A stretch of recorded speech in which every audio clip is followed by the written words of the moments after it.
So hello everyone, welcome to যোদ্ধা। আজকের এই ভিডিওতে আমরা কথা বলবো university institute of technology Bardhaman মানে ইউআইটি বর্ধমানের নিয়ে।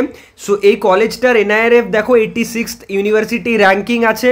সো এই ভিডিওতে কথা হবে যে যারা 2019 থেকে 23-এর ব্যাচ মানে 2023-এ যারা পাস আউট স্টুডেন্টস তাদের কীরকম প্লেসমেন্ট হয়েছে, কোন কোন কোম্পানি এসছে, টোটাল অফার্স কত।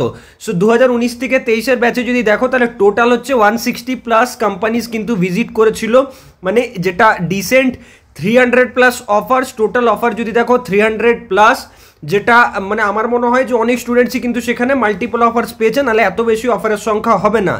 রিক্রুটার্স যদি আমরা দেখি তাহলে দেখো টিসিএস আছে, ভোডাফোন আছে, টেক মাহিন্দ্রা আছে, ক্যাপজিমিনি আছে, উইপ্রো আছে, ইনফোসিস আছে, হেক্সাওয়্যার আছে, তোমার হিটাচি আছে, পিনাকেল আছে, ইন্ডিয়ান অয়েল আছে, ক্যাপ আছে, হলদিয়া অ্যান্ড পেট্রোকেমিক্যালস এবং আরও অনেক কোম্পানিজের নাম কিন্তু এখানে মেনশনড আছে।